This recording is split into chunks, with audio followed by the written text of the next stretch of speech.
Dumalo si Pangulong Ferdinand R. Marcos Jr. sa Open Government Partnership Asia and Pacific Regional Meeting para talakayin ang pagtugon sa iba't ibang hamon na kinakaharap ng bawat rehiyon sa bansa. Si Clazel Pardilla sa report.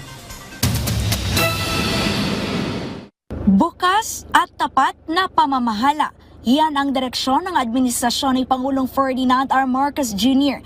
na kanyang binigyan diin sa Open Government Partnership o OGP Asia and Pacific Regional Meeting. Pilipinas ang host sa OGP, international gathering at inisyatiba na layong gawing transparent, accountable at mapahusay ang pagseserbisyo ng gobyerno sa publiko. Yan ay sa pamamagitan ng pagbubukas ng pintuan ng pamahalaan sa mga civil society group sa pagbuo ng mga pulisiya, proyekto at programa ng pamahalaan. We want every budget allocation, policy decision, and program implementation to involve public participation, all in pursuit to the empowerment and to the upliftment of our people.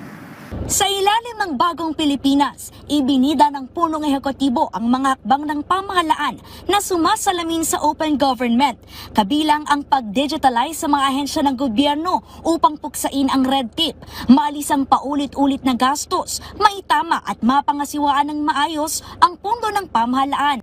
Isinabatas din ang bagong Government Procurement Act na nag-oobliga na isa publiko ang impormasyon sa mga bibiling produkto o serbisyo ng gobyerno para maiwasan ang korupsyon at sa bisa ng Executive Order No. 31 ng 2023 na pagtibay ang institusyonalisasyon ng Philippine Open Government Partnership na nagsusulong sa bukas at responsableng pamamahala at nagbunga pa ng pagkakasungkitang Pilipinas bilang ika-13 sa 100 bansa na nangunguna pagdating sa pampublikong partisipasyon sa Timog Silangang Asya. Through these efforts, we have been recognized globally. These initiatives stem from our belief that by creating spaces for civic engagement at all levels of our society, we can truly create transformative and impactful changes down to the grassroots level. Kalahok ang 4,000 kawani ng gobyerno, leader ng mga civil society at policy makers mula sa iba't ibang bahagi ng mundo. Tampok ang mga high-level meetings, breakout sessions at side events na tatalakay sa ekonomiya, pagsupil sa korupsyon at digitalization.